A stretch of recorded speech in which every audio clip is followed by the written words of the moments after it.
The rifle shot split the quiet morning like thunder, sending a flock of startled crows into the air as Beatrice Jameson stood frozen on the path leading to her small homestead. It was 1875, and the Dakota Territory had no mercy for widows, especially those with a month-old baby and a mountain of debt left by a husband who'd promised her the world and delivered nothing but hardship before typhoid took him. "That was a warning," called a gruff voice from the ridge. Sheriff Dale appeared on horseback, flanked by two men she recognized as working for the bank in town. "Next one won't miss, Mrs. Jameson. You've been given ample time to vacate." Beatrice clutched the bundle in her arms tighter, her 9-month-old daughter Emma whimpering at the loud noise. "My husband's loan, I just need more time," she called back, her voice stronger than she felt. "The crops will come in, I just need until harvest." The sheriff spat tobacco juice onto the dusty ground. "Loan's been called in, bank's taking possession today. You got an hour to gather what you can carry."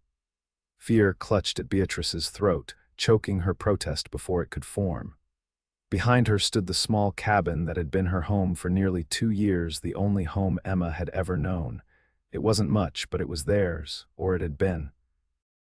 "Where am I supposed to go?" she whispered, but the wind carried her words away unheard. An hour later, Beatrice sat on her trunk at the edge of the property, Emma sleeping against her chest. Surrounded by the few possessions she could gather in the time allotted, some clothes, a photo of her parents, her mother's silver hairbrush, and the Bible she'd carried west when she married Thomas Jameson. The rest, the furniture, the cookware, even Thomas's tools, had been claimed by the bank. The summer sun beat down mercilessly as she tried to think. She had no family here, no close friends. Thomas had kept to himself, and they lived too far from town for Beatrice to have formed any meaningful connections with other women. She had less than $5 to her name. "Madam, you all right?" The voice startled her. A tall man on horseback had approached without her noticing. His face was shaded by a wide-brimmed hat, but she could see a strong jawline covered in stubble. His clothes were dusty from the trail, but the quality of his saddle and the fine horse beneath him spoke of means. "I'm fine," she lied, lifting her chin. He dismounted with the easy grace of a man who'd spent his life on horseback. "Forgive me for saying so, but you don't look fine." His voice was deep but gentle. "The name's Garrett Nielson. I own the Triple N Ranch about 10 miles west. Saw the sheriff and his men on my way into town. Figured I should check what was happening."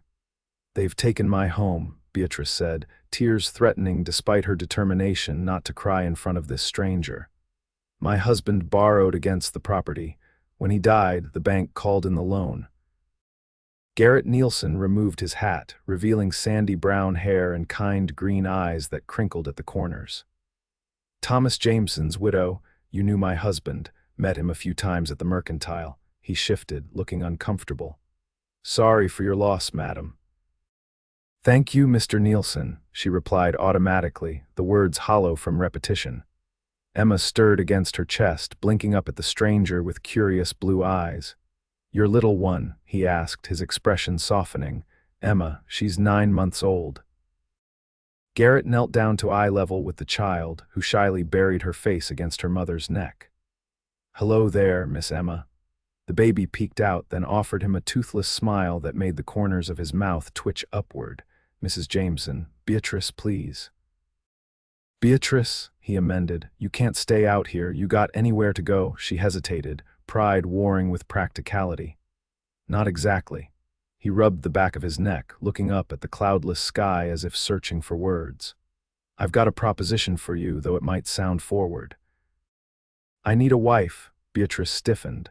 "Mr. Nielson, not like that," he said quickly, his face reddening. "It's a business arrangement I'm proposing. I've got a ranch that's growing, but no time to keep house. I've been eating my own cooking for years, and my cabin's not seen a woman's touch since my mother visited 3 years back. You're offering me a position as your housekeeper." He cleared his throat. "No, madam, I'm offering marriage." Beatrice almost laughed, but the seriousness in his eyes stopped her. "You can't be serious." deadly serious. You need a home for you and your girl. I need a wife to make my house a home. We'd be helping each other. Mr. Nielson, we've only just met. Call it a marriage of mercy if you like, he said, his voice steady despite the unusual proposal. But mercy's the beginning of love, in my experience. The rest can come later if it's meant to. Emma chose that moment to reach out a chubby hand toward Garrett, surprising both adults. Reflexively, he offered his finger, which she grasped with surprising strength. She likes you, Beatrice observed, her mind racing. The situation was preposterous. Marry a man she'd just met. But Emma's weight in her arms and the hot sun on her back were painful reminders of her desperate situation. What choice did she have? I don't expect. Marital relations, Garrett said, clearly uncomfortable with the topic. Not unless you're willing. Separate rooms, if that's what you prefer. But you'd have my name, my protection, and a share in whatever I build. Emma would have a future. Beatrice studied him. He was handsome in a rugged way, with honest eyes and strong hands that looked capable of both hard work and gentleness, as evidenced by how carefully he let Emma play with his fingers. There was no denying he was offering her salvation when she had none. Would I be expected to work? She asked, practical concerns pushing through her shock. No more than any ranch wife, cooking, keeping house.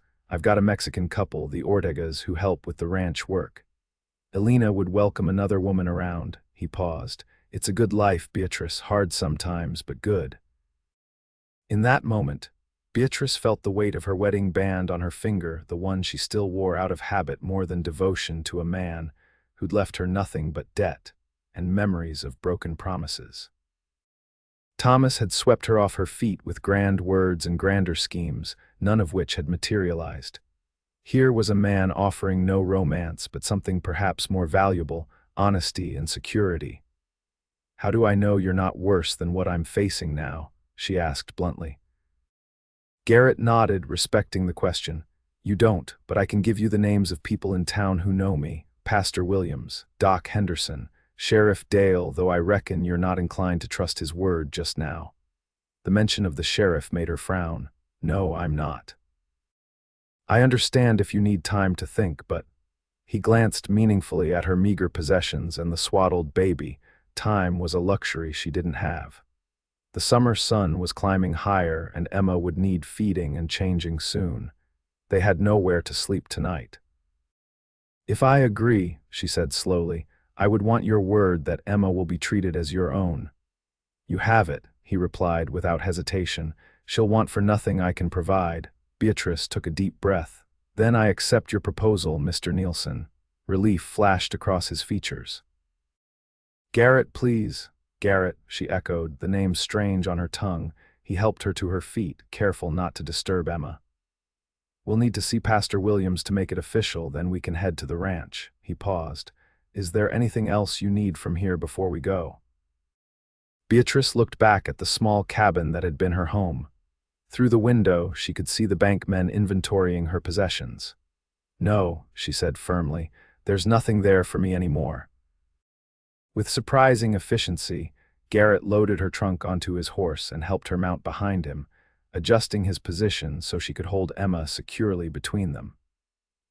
As they rode toward town, Beatrice's mind whirled with the impossible turn her day had taken. That morning, she had been a widow facing ruin. Now she was riding to marry a stranger who offered salvation through a marriage of mercy.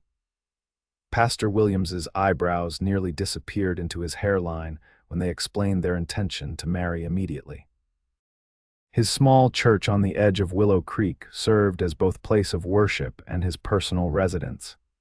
This is rather sudden, he said, his eyes moving from Beatrice's pale face to Garrett's determined expression. Mrs. Jameson, are you certain about this? Your period of mourning has been long enough, Beatrice interrupted firmly. I have a child to consider, Pastor. The older man nodded slowly, understanding the reality of a woman's limited options in the territory.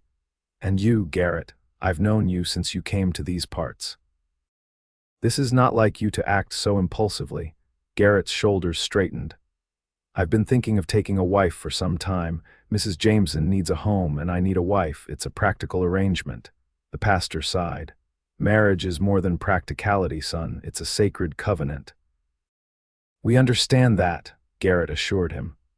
But sometimes practical needs bring people together, and the rest follows in time. Beatrice looked up at him, surprised by the sentiment that echoed his earlier words about mercy being the beginning of love. Perhaps there was more to this taciturn rancher than she'd initially thought. With reluctance but understanding, Pastor Williams agreed to perform the ceremony. Elena Ortega, summoned from the general store where she had been shopping, stood as witness alongside her husband Miguel, who had accompanied Garrett to town. Elena, a round-faced woman with kind eyes, immediately took to little Emma, cooing at her in a mixture of Spanish and English while the adults prepared. The ceremony was brief and solemn. Beatrice wore the same dusty dress she'd been evicted in, holding Emma in one arm while placing her hand in Garrett's large, calloused one. His fingers were warm and steady as they exchanged the simple vows. She used her mother's ring, removed from her right hand, as her offering to Garrett, while he produced a simple gold band that had belonged to his grandmother. I now pronounce you man and wife, Pastor Williams concluded. What God has joined together, let no man put asunder. There was an awkward moment when Garrett realized he was expected to kiss his bride. He leaned forward and placed a chaste, brief kiss on her lips, their first physical contact beyond handshakes. His lips were surprisingly soft, and Beatrice felt an unexpected flutter in her stomach that she quickly attributed to nerves. As they signed the marriage certificate, Beatrice's hand trembled slightly. Beatrice Jameson was now Beatrice Nielson, a name she had not known existed this morning. You've done right by her, Garrett, Miguel said as they prepared to leave. She and the Niña will bring life to your home. Garrett nodded, looking slightly uncomfortable with the attention but determined nonetheless. We should head back. It's a fair ride, and I want to get Beatrice and Emma settled before dark. The journey to the Triple N Ranch took nearly 3 hours at a steady pace. Beatrice, unaccustomed to long rides, found her back aching and her legs stiff, but she refused to complain. Emma, remarkably, seemed to enjoy the motion and fell asleep against her chest, lulled by the rhythm of the horse's gait. As they crested a hill, Garrett pulled his horse to a stop. There it is, he said, pointing ahead. Triple N. Beatrice followed his gaze and caught her breath. The ranch spread out below them in a wide valley, greener than she expected for the season. A creek wound through the property, catching the late afternoon sun. The main house was larger than she had imagined, a substantial 2-story structure with a wide porch wrapping around 3 sides. Several outbuildings, a barn, and corrals completed the picture. In the distance, she could see cattle grazing on the hillsides. It's beautiful, she said honestly. A hint of pride crept into his voice. Started with nothing but that small cabin there. He pointed to a structure near the creek. Built the main house 2 years ago when the cattle business started doing well. Got about 2,000 head now, and I'm breeding horses too. You've accomplished a great deal, Beatrice observed, genuinely impressed. Been working these hills for 8 years, he replied. Came out after the war with nothing but determination and the skills my father taught me. They continued down the slope toward the ranch. As they approached, Beatrice could see details she'd missed from a distance: the carefully tended garden beside the house, the solid construction of the barn, the well-maintained fences. This was not just a homestead, it was a thriving operation that spoke of careful planning and hard work. Several ranch hands stopped their work to watch as they rode in, curiosity evident on their sun-weathered faces. Garrett nodded acknowledgments but didn't stop to introduce his new wife. Beatrice could feel their stares and knew gossip would spread quickly. When they reached the house, Garrett dismounted first, then carefully helped Beatrice down, mindful of Emma in her arms. The baby had awakened and was looking around with wide, curious eyes. "Welcome home," he said simply, gesturing toward the door. The phrase struck Beatrice with unexpected force. Home. A concept that had seemed lost to her just hours ago. Inside, the house was clean but Spartan, clearly the domain of a man who spent little time indoors. The main room held a large table with 6 chairs, a stone fireplace, and simple furnishings. Doors led off to what she presumed were bedrooms and a kitchen. "It's not fancy," Garrett said, suddenly self-conscious as he watched her take in her new surroundings. "It's solid," she replied, "and much larger than what I'm used to." He seemed pleased with her response. "The bedroom upstairs is yours and Emma's. I've been using it, but I'll move my things to the room down here. There's a washroom off the kitchen with a pump. We get hot water from the stove reservoir." The practicality of the arrangement grounded Beatrice. This was no fairy tale. It was a business arrangement between 2 people with complementary needs. Yet as she followed him up the stairs to see her new room, Emma babbling happily in her arms, she felt something that had been absent for months: hope. The bedroom was large and airy, with windows facing east and south. A massive oak bed dominated the space, covered with a simple quilt. A rocking chair sat in the corner near the window. "I can build a cradle for Emma," Garrett offered, watching as Beatrice surveyed the room. "For now, there's enough room for her to sleep with you." "Thank you," Beatrice said, genuinely touched by his thoughtfulness. "A cradle would be wonderful when you have time," he nodded. "I'll bring up your trunk. Elena left some stew on the stove before she and Miguel went home. You must be hungry." As if on cue, Beatrice's stomach growled audibly, bringing a flush to her cheeks. "Starving, actually." "I haven't eaten since yesterday." Concern flashed across his face. "Why didn't you say something sooner? Come down when you're ready. I'll have food on the table." After he left, Beatrice sat on the edge of the bed, settling Emma beside her. The baby immediately began exploring the quilt, patting it with her small hands. "Well, Emma," she whispered, "it seems we have a new home and a new father for you." The word felt strange. Thomas had barely had time to adjust to fatherhood before his illness. Would Garrett truly treat Emma as his own, as he'd promised? She used the wash basin to clean both herself and Emma, changing the baby's diaper and her own dusty clothes. The trunk Garrett had carried up contained everything they owned in the world, a pitiful collection, but more than they'd have had if he hadn't appeared on the road. When they came downstairs, Garrett had set the table with bowls of steaming stew and fresh bread. He'd also improvised a high seat for Emma using a crate padded with a folded blanket. "It's not much, but it'll do until I can make her a proper chair," he said, looking slightly embarrassed. "It's perfect," Beatrice assured him, settling Emma into the makeshift high chair. "You're very resourceful." A ghost of a smile touched his lips. "Have to be out here." They ate in awkward silence for several minutes, the reality of their sudden marriage hanging between them. Beatrice had so many questions but wasn't sure how to begin. "How long have you known the Ortegas?" She finally asked, selecting a neutral topic. 4 years now. Miguel was working a failing spread to the south. When it went under, I offered them positions here. Elena's like family now. She'll be glad to have another woman around. And the other ranch hands. Got 4 full-time. Jose, Miguel's cousin, Paul Winters, the Williams brothers, Frank and Tom, hire extra help during calving and roundup. He paused. "They're good men, respectful." Beatrice nodded, understanding his unspoken message. She would be treated with respect as his wife. "We should discuss." "Expectations," she said carefully after another silence. Garrett put down his spoon, giving her his full attention. "All right. You said this was a marriage of convenience, that you needed someone to keep house." "Yes. I want to be clear about what that entails. I'm not afraid of hard work, but I need to know what you expect of me, as your wife."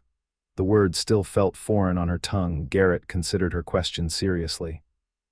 "I expect you to keep house, as you said, cooking, cleaning, managing household affairs. The ranch takes most of my time, especially during certain seasons. Having someone to handle domestic matters would be a great help." "And what about?" She glanced at Emma, then back at him, unable to finish the question. His face reddened slightly.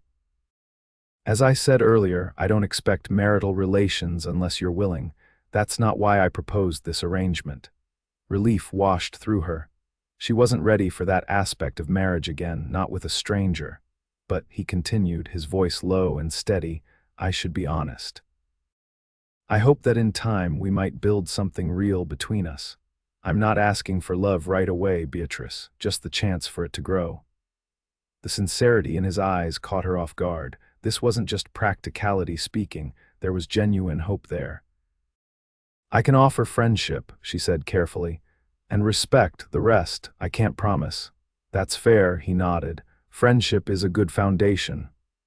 Emma banged her small fists on the makeshift tray, demanding attention and breaking the tension. Beatrice smiled and offered her a small piece of bread, which the baby grasped eagerly. She's a good baby, Garrett observed. She is, very even-tempered like her father. As soon as the words left her mouth, Beatrice regretted them. Bringing up Thomas seemed tactless. But Garrett showed no sign of offense. Tell me about him, Thomas, I mean, if you don't mind. Beatrice was surprised by the request. He was charming, full of dreams. We met in St. Louis, where I was working as a teacher.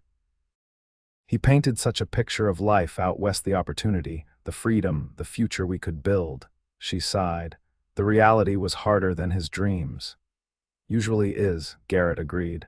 What brought you to teaching? My parents believed in education for girls.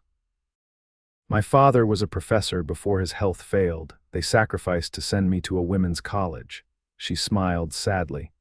They died within months of each other while I was studying. Teaching was my only option afterward. You're educated then, he said, looking at her with new interest. More than most women out here. Does that bother you? Not at all. It's an advantage. Would you teach Emma your letters when she's old enough? Of course. And she hesitated, then pressed on. Perhaps I could be useful in other ways around the ranch with accounts or correspondence. Surprise flashed across his face, followed by consideration. That would be helpful, actually. I keep basic records, but organization isn't my strength. A small smile touched his lips. Thomas's widow turning out to be educated is quite a stroke of luck. The phrase Thomas's widow stung, though she knew he meant no harm. I'm your wife now, she reminded him gently. Beatrice Nielson. Something shifted in his expression, a softening around his eyes. Yes, my wife. He cleared his throat. Would you like to see the rest of the house after supper? You should know where everything is. I would like that. The tour revealed a house that was solidly built but lacking a woman's touch. The kitchen was well equipped but utilitarian. A small study held a desk piled with papers and ledgers. The downstairs bedroom was neat but sparse. Throughout, Beatrice could see opportunities to make the house more comfortable, more like a home. As darkness fell, Garrett lit lamps and showed her where everything was stored. Emma grew fussy, ready for sleep after the excitement of the day. I should put her to bed, Beatrice said, lifting the tired baby from her makeshift chair. Of course. Garrett hesitated. I'll be in the barn for a while, checking on a mare that's close to foaling. Don't wait up. She recognized it as the kindness it was giving her space on their first night as a married couple. Good night, then, she said, suddenly shy. Good night, Beatrice. He paused at the door. I meant what I said earlier. Mercy might be what brought us together, but it could be the beginning of something more. After he left, Beatrice carried Emma upstairs and prepared her for bed. As they settled into the large oak bed, Emma quickly drifting off to sleep beside her, Beatrice stared at the ceiling and pondered the strange turn her life had taken. That morning, she had been a desperate widow facing homelessness. Tonight, she was the wife of a prosperous rancher who had offered her security without demanding anything in return except her presence and her work. It wasn't love, but it was a foundation that could support them both. Mercy's the beginning of love, she whispered, recalling Garrett's words. Whether that would prove true remained to be seen, but for the first time in months, Beatrice fell asleep with hope rather than fear in her heart. The following weeks brought a new rhythm to Beatrice's life. Each morning, she rose before dawn to prepare breakfast for Garrett and the ranch hands who ate at the main house. The kitchen, once merely functional, gradually transformed under her care into the heart of the household.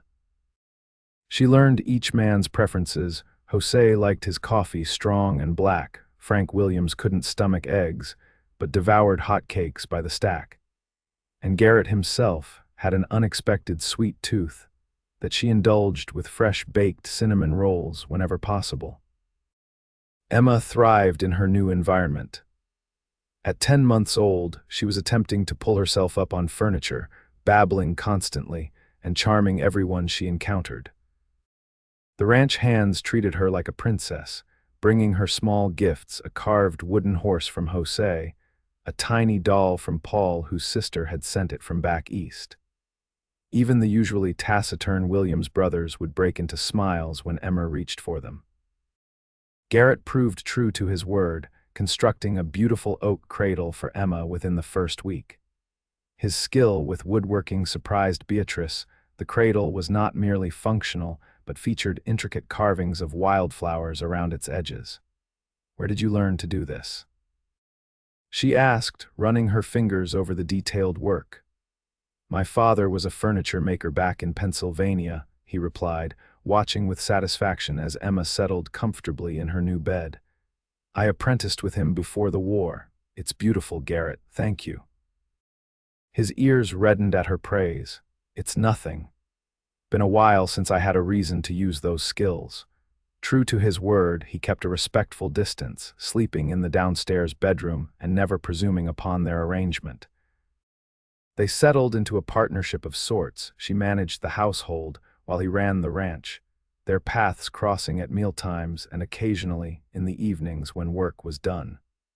Elena Ortega became Beatrice's first real friend in years. The Mexican woman visited several times a week, helping with laundry and bringing fresh vegetables from her garden. Her English was good, if accented, and her warmth bridged any cultural gaps between them.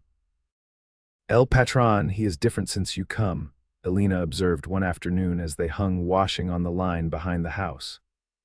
"More, how you say, tranquilo, peaceful," Beatrice suggested. She, peaceful, before he work, now sometimes he smile.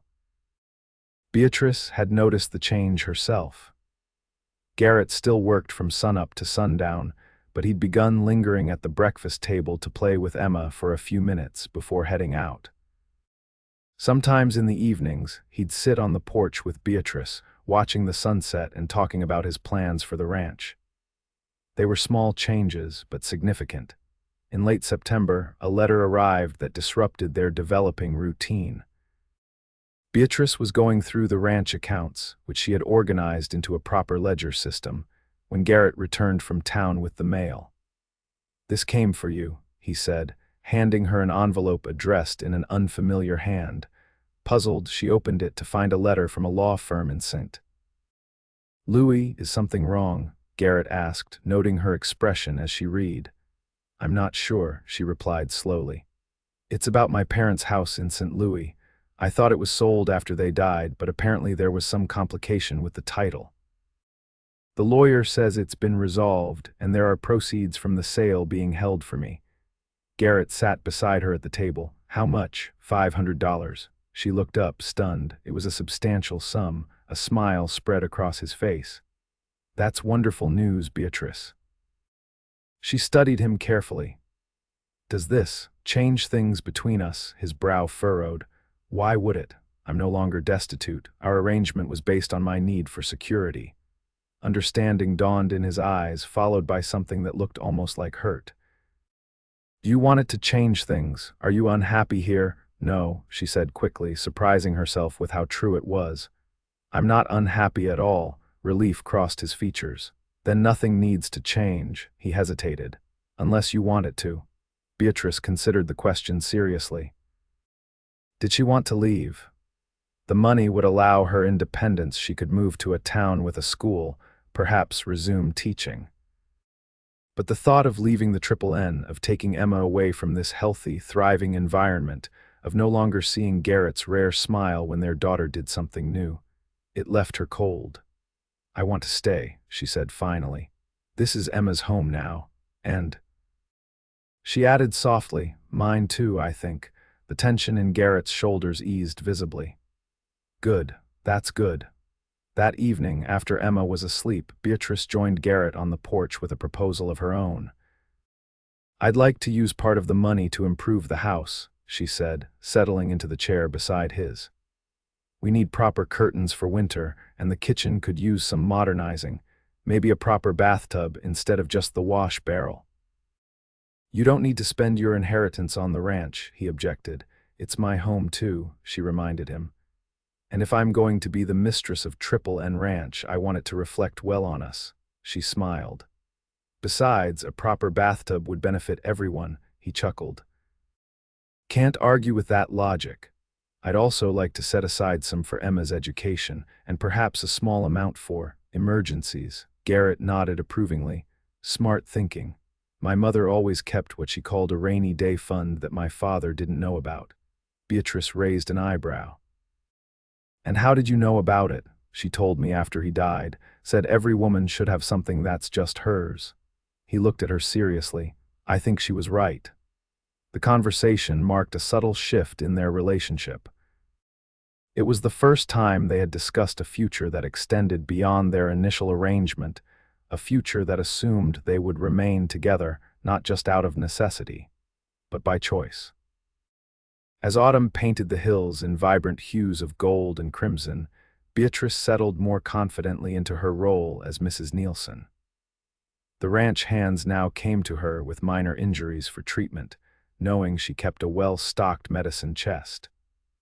The neighboring ranchers' wives began including her in their social gatherings, and she found herself defending Garrett when whispers about their hasty marriage circulated. "It may have started as a marriage of convenience," she told Mrs. Henderson, the doctor's wife, when the woman delicately inquired about their courtship. "But Garrett is a good man and a wonderful father to Emma." It wasn't until the words left her mouth that Beatrice realized how true they were. Garrett had become a father to Emma in every way that mattered. The baby now reached for him as readily as she did for Beatrice, and her first recognizable word, "Da," had been directed at him when he entered the house after a long day's work. Beatrice had seen the emotion flash across his face, quickly controlled but unmistakable.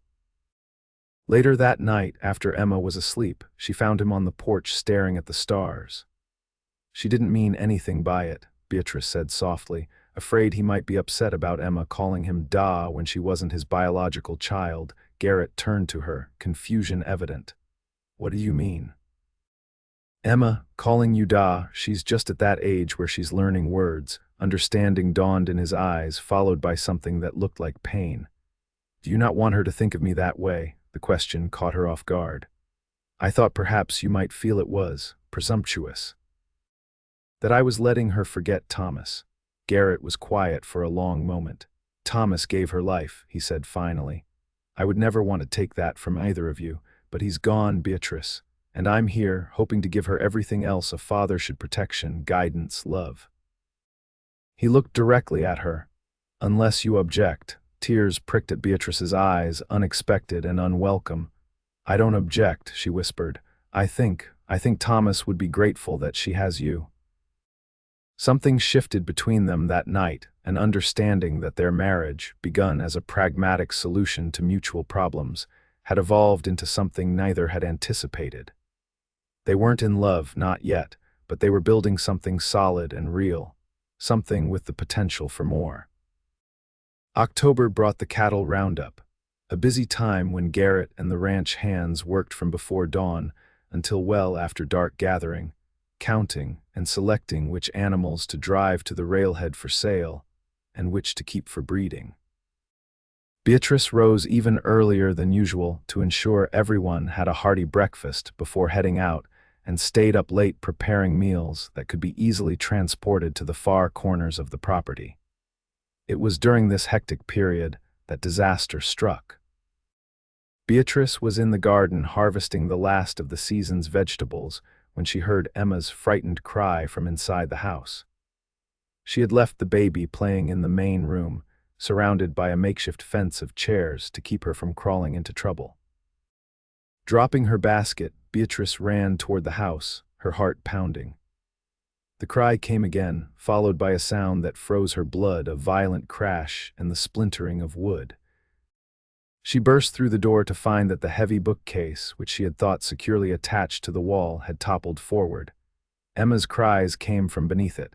"Emma," she screamed, rushing to the fallen furniture. It was massive oak, too heavy for her to lift alone. "Help!" she called, though she knew the men were far from the house. "Somebody help us!" By some miracle, the angle of the fall had created a small space that protected Emma from being crushed, but she was trapped and terrified, her little face red with crying. "It's all right, baby, Mama's here," Beatrice soothed, reaching into the space to touch Emma's hand. "I'm going to get you out." She tried to lift the bookcase, straining until her muscles screamed in protest, but couldn't budge it more than an inch. Panic threatened to overwhelm her. The sound of boots on the porch nearly made her sob with relief. "Help," she called again. In here, Garrett appeared in the doorway, his expression shifting from curiosity to horror in an instant. "What happened?" he demanded, already moving toward them. "The bookcase fell." "Emma's underneath," Beatrice explained, her voice shaking. "I can't lift it." Without hesitation, Garrett braced himself and heaved upward with a strength born of desperation and years of physical labor. The bookcase rose several inches. "Get her," he grunted, face red with exertion. Beatrice reached in and pulled Emma out, immediately checking her for injuries. There was a small cut on her forehead and what would likely be bruises, but she was moving all her limbs, and now that she was free, her cries were subsiding into hiccuping sobs. Garrett carefully lowered the bookcase back to the floor, then turned to them, his face ashen. "Is she all right?" "I think so," Beatrice said, cradling Emma close. "Just scared and a little banged up." He dropped to his knees beside them, gently touching Emma's cheek with a shaking hand. "Thank God," he whispered hoarsely. "I heard you calling from the barn. If I hadn't come back for those papers." The realization of how close they'd come to tragedy hung heavy in the air. Emma reached for Garrett, and Beatrice transferred her into his arms without hesitation.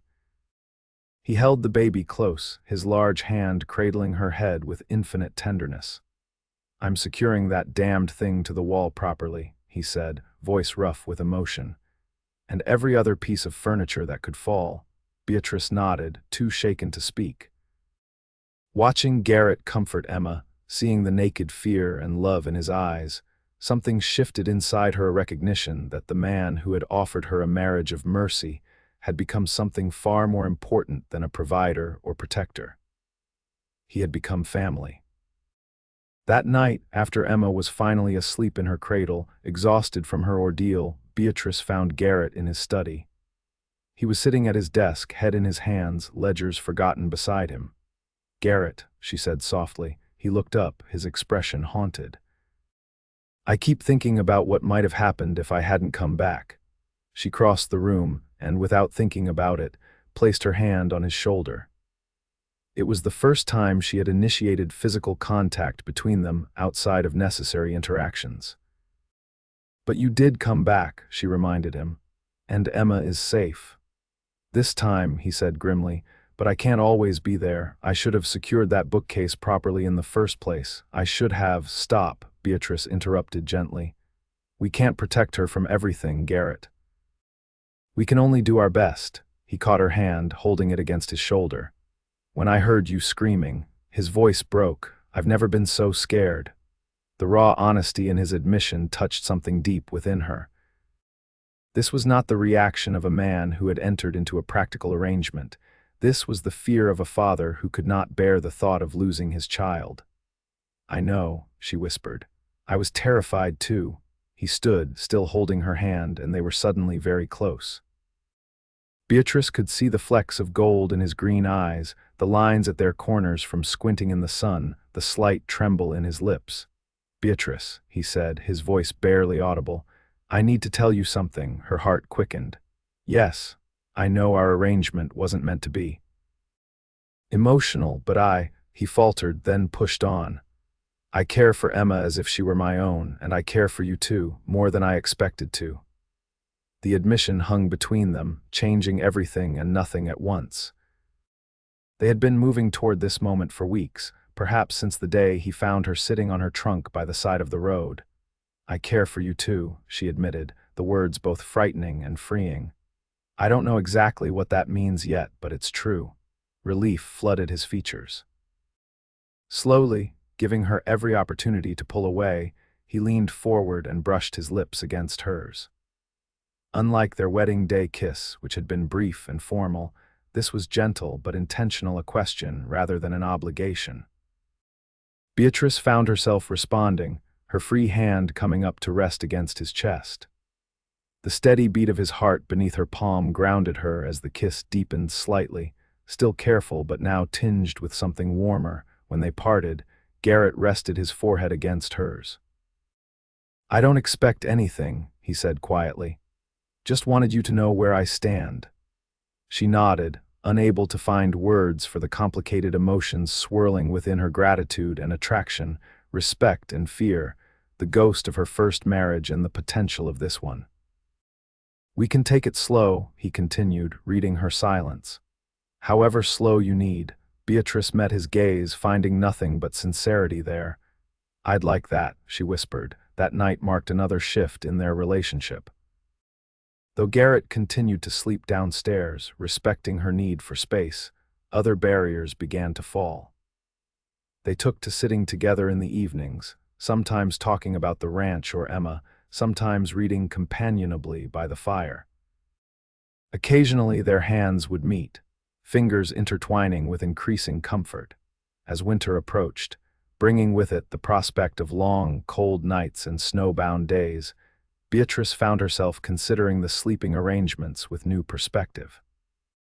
The upstairs bedroom, while spacious, would be drafty during Montana's harsh winter.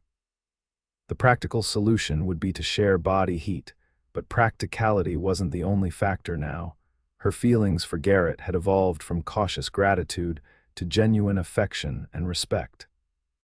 She valued his quiet strength, his integrity, his gentleness with Emma, and the way he never made her feel that her opinions weren't important. In the months since their hasty wedding, he had proven himself to be a man of his word in every way. But taking the step from affection to physical intimacy was daunting. Her relationship with Thomas had been passionate but brief, cut short by his illness before they had truly settled into married life. The prospect of sharing herself with Garrett, of being vulnerable in that most basic way, both attracted and terrified her. The decision was made for her, in a way, by the first major snowstorm of the season. It swept in from the north in mid-November, bringing howling winds and temperatures that plummeted far below freezing. The house, solid as it was, creaked and groaned under the assault. Emma, sensitive to the strange noises, refused to sleep, crying whenever Beatrice tried to put her down in her cradle.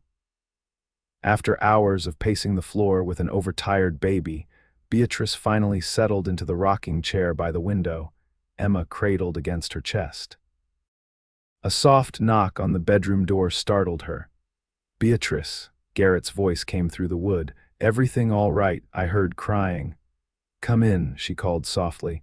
"Emma's just unsettled by the storm." He entered, dressed in a flannel nightshirt and woolen trousers, his hair tousled from attempted sleep. "Poor little thing," he said, crossing to where they sat. "The wind's something fierce tonight."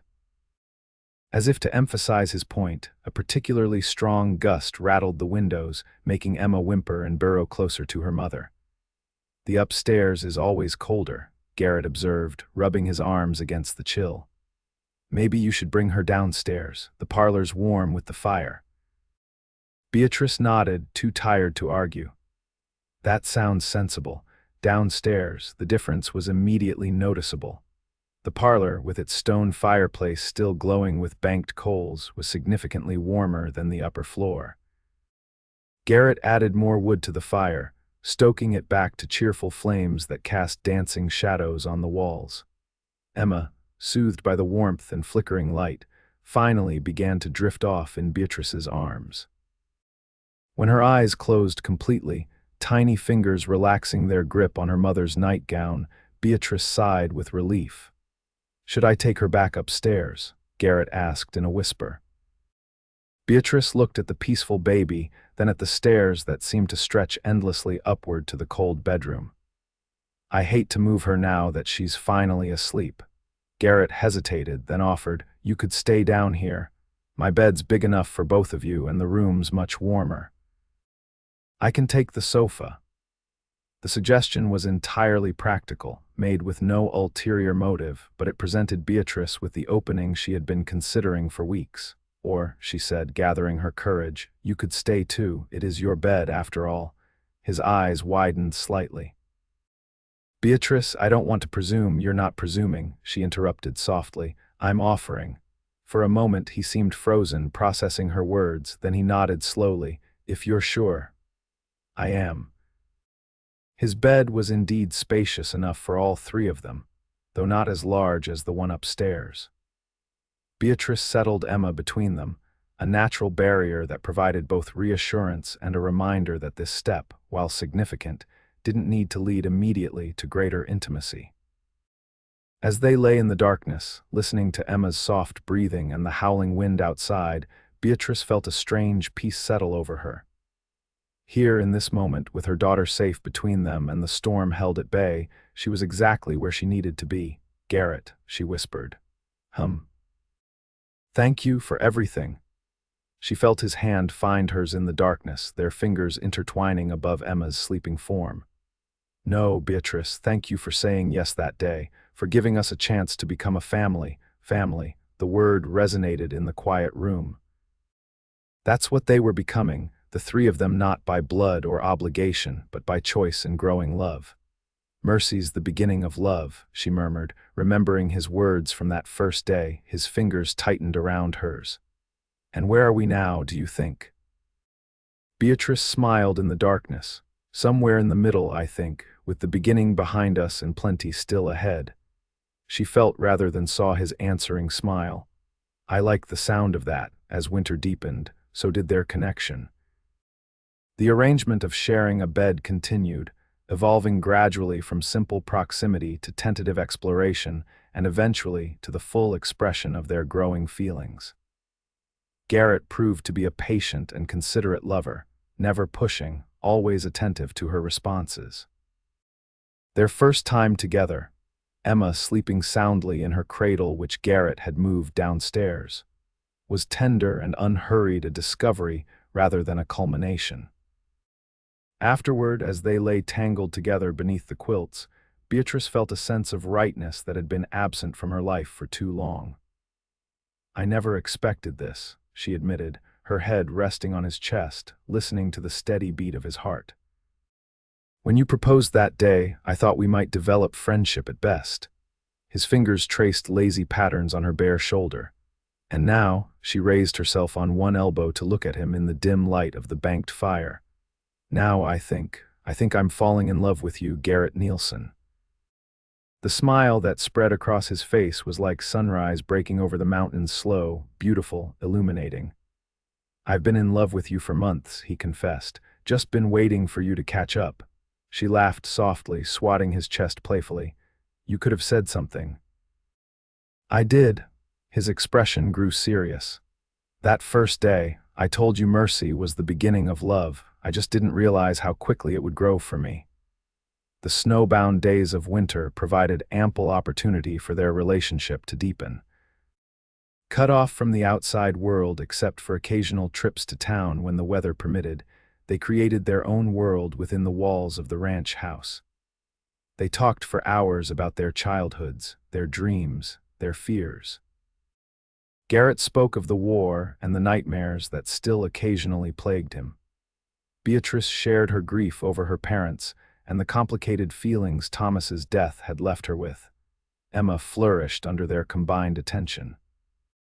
She took her first steps on Christmas Day, tottering from Beatrice's arms to Garrett's outstretched hands, her face a picture of determination and triumph that brought tears to both adults' eyes. "Best Christmas gift ever," Garrett declared, swinging the giggling baby into the air. They celebrated the holiday simply but joyfully. Garrett had carved toys for Emma, a rocking horse and a set of wooden animals. For Beatrice, He presented a delicate silver locket containing a tiny portrait of Emma that he had commissioned during his last trip to town. Beatrice's gift to him was a hand-knitted sweater and a leather-bound journal for recording ranch business, replacing the tattered notebooks he had been using. "There's one more thing," she said shyly as they sat before the fire that night, Emma asleep in her new rocking horse. "But it's not something I could wrap." Garrett looked at her curiously. "What is it?" Taking a deep breath, Beatrice placed his hand against her stomach. "I'm going to have a baby, our baby." For a moment, he seemed unable to comprehend her words. Then his eyes widened, filling with an emotion so powerful it made her breath catch. "A baby," he repeated, his voice hushed with wonder. "Are you sure?" She nodded. "Dr. Henderson confirmed it when we were in town last week. It should arrive in early summer." Garrett pulled her into his arms, holding her with a gentleness that belied his strength. "Thank you," he whispered against her hair, "for Emma, for this new life, for choosing to stay when you could have gone." Spring came early that year, as if nature herself was eager to celebrate the new life growing within Beatrice. The snow melted, revealing tender green shoots pushing through the softened earth. The cattle gave birth to healthy calves, and the ranch hands returned from their winter quarters, bringing with them news and gossip from town. Word of Beatrice's pregnancy spread quickly, and the neighboring women rallied around her with advice, hand-me-down baby clothes, and offers of help when her time came.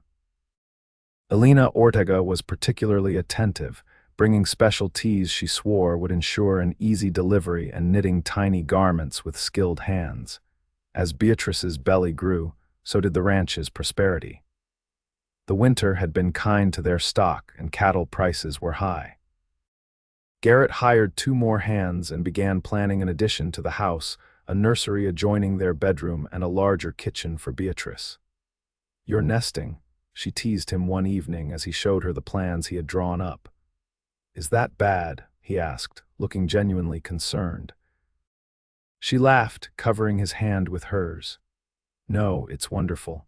I'm doing the same thing with all the baby clothes and blankets I've been making." In late April, as the wildflowers carpeted the hillsides in a riot of color, Beatrice received an unexpected visitor. She was in the garden, planting the season's vegetables with Emma, helping by digging small holes nearby, when she heard the sound of an approaching horse. Looking up, she saw a well-dressed man on a fine bay gelding, his city clothes and straight posture marking him as a stranger to ranch life. Emma toddled to her mother, suddenly shy in the presence of the newcomer. "Mrs. Jameson," the man called, dismounting with the awkwardness of someone unaccustomed to horseback. "It's Mrs. Nielson now," Beatrice corrected, rising to her feet with one hand supporting her growing belly, the other holding Emma's small hand. "Can I help you?" The man approached, removing his hat. "Forgive me, I'm Lawrence Whitfield from Jameson Mining Enterprises. I've been looking for you for some time." Beatrice frowned, confused. "Jameson Mining? That was my late husband's venture, but it failed before his death." "Not exactly, Mrs. Nielson," Whitfield replied. "Your husband's claim did indeed appear worthless initially. However, subsequent surveys have revealed a significant copper deposit on the property. As Thomas Jameson's widow and heir, you hold the rights." Stunned, Beatrice could only stare at the man. "I don't understand. The bank took everything after Thomas died. They took the homestead, yes. But the mining claim was filed separately under federal law. It remained in your husband's name and now passes to you." Whitfield reached into his satchel and removed several documents. "My company would like to purchase the claim from you. We're prepared to offer a very generous sum." The amount he named made Beatrice's head swim. It was more money than she had ever imagined, possessing enough to secure Emma's future and that of the baby she carried, enough to expand the ranch tenfold if they wished. "I'll need to discuss this with my husband," she said finally. "Of course," Whitfield nodded. "I'm staying at the hotel in town for the next week. Take your time to consider the offer." When Garrett returned from the south pasture that evening, Beatrice was waiting on the porch, the documents spread on the small table beside her. She explained Whitfield's visit and the unexpected inheritance. "It seems Thomas left me something of value after all," she concluded, though he never knew it. Garrett studied the papers carefully, his expression thoughtful. "This is a substantial offer," he said finally. "What do you want to do with it?" The question surprised her. "Don't you have an opinion?" "Of course I do," he replied. "But this is your inheritance, Beatrice. The decision should be yours."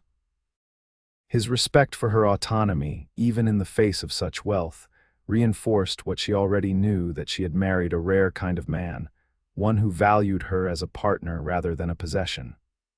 "I think," she said slowly, "that we should accept the offer. But I want the money to benefit all of us, you, me, Emma, and the baby. This is our future, Garrett, ours together." The smile that spread across his face was one of pride as much as happiness. "Then that's what we'll do." The sale was finalized within the month.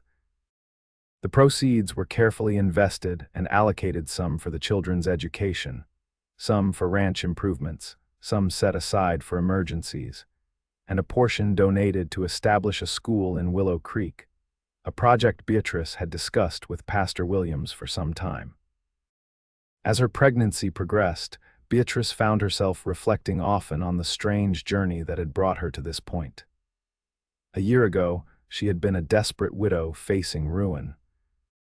Now she was the beloved wife of a good man, mother to a thriving daughter, with another child on the way and financial security beyond her wildest dreams. "Penny for your thoughts," Garrett said one evening, finding her on the porch watching the sunset, her hands resting on her rounded belly where the baby kicked energetically. "I was thinking about that day on the road," she replied as he settled beside her. "When you found me sitting on my trunk with Emma, do you remember what you called it when you proposed? A marriage of mercy," he said, taking her hand in his.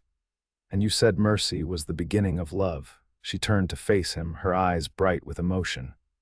"You were right, Garrett. What began as mercy has become the greatest love I've ever known." He leaned forward, pressing his lips gently to hers.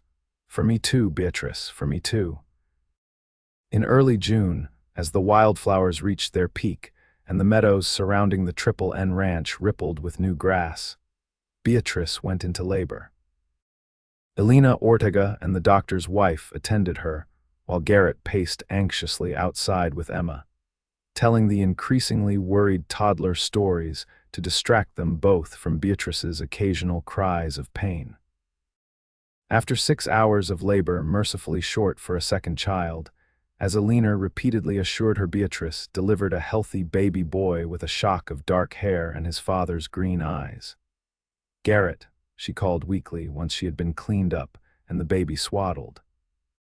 "Bring Emma to meet her brother." He entered cautiously, Emma perched on his hip, his eyes immediately seeking reassurance that Beatrice was well.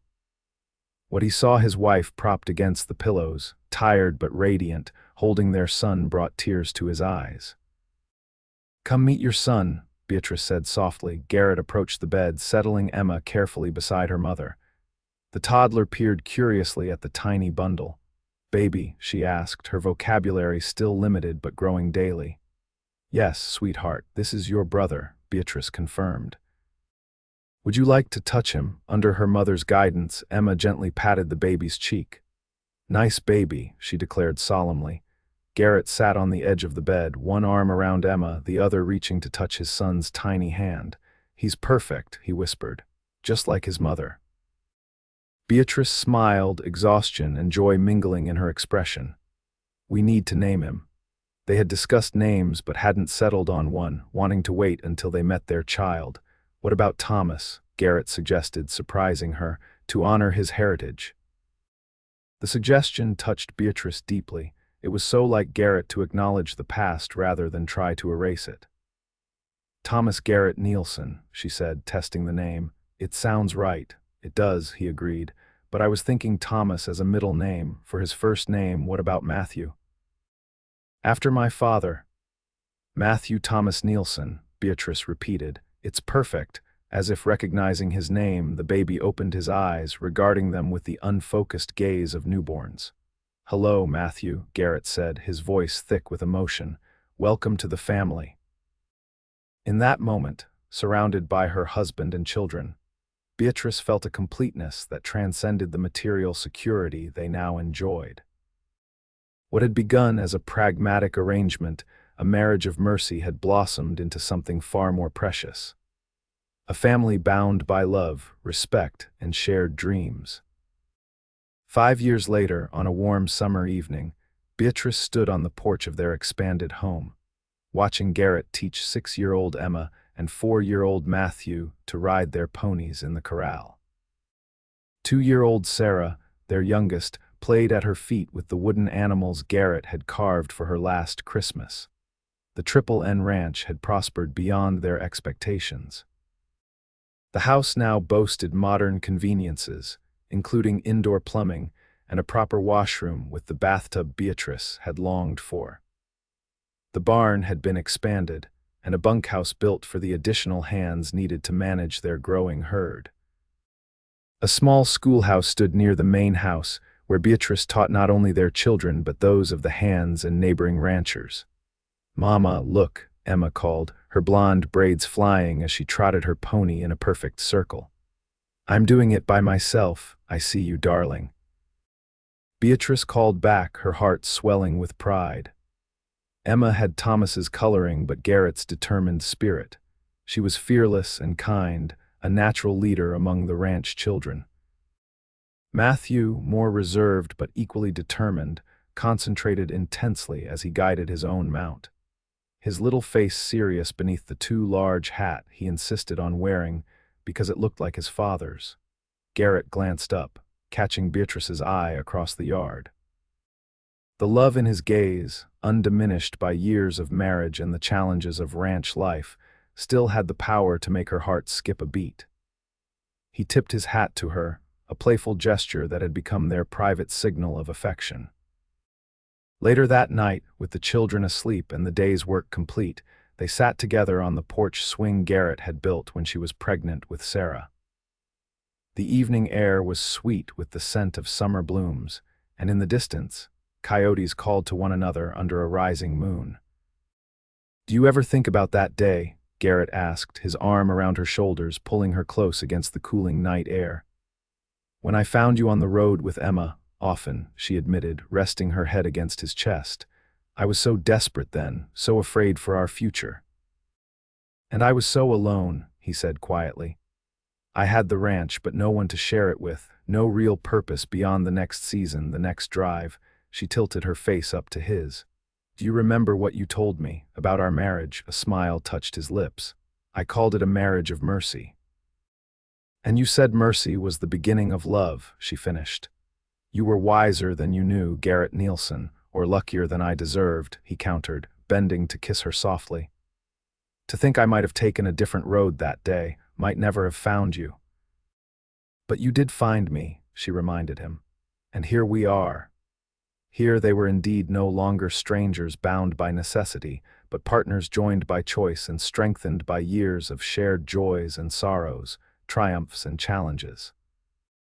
What had begun as mercy had transformed into a love so deep and abiding that Beatrice could scarcely remember a time when Garrett hadn't been at the center of her world. As they sat together in the gathering darkness, the ranch quiet around them and their children sleeping safely nearby, Beatrice offered a silent prayer of gratitude for the twisted path that had led her here to this man, this family, this life. A journey that had begun in desperation had led to a destination more beautiful than she could have imagined. "I love you," she whispered against his chest. "More than I ever thought possible." His arms tightened around her, his chin resting on the top of her head. "And I love you, Mrs. Nielson. Today, tomorrow, and all the days to come." In the distance, a shooting star streaked across the night sky, a fleeting moment of beauty in an infinite universe. Like the star, their lives were but brief flashes in the grand scheme of things. But in finding each other, in building this life together, they had created something that would endure beyond their own time, a legacy of love that had begun, improbably, with an act of mercy on a dusty Dakota road.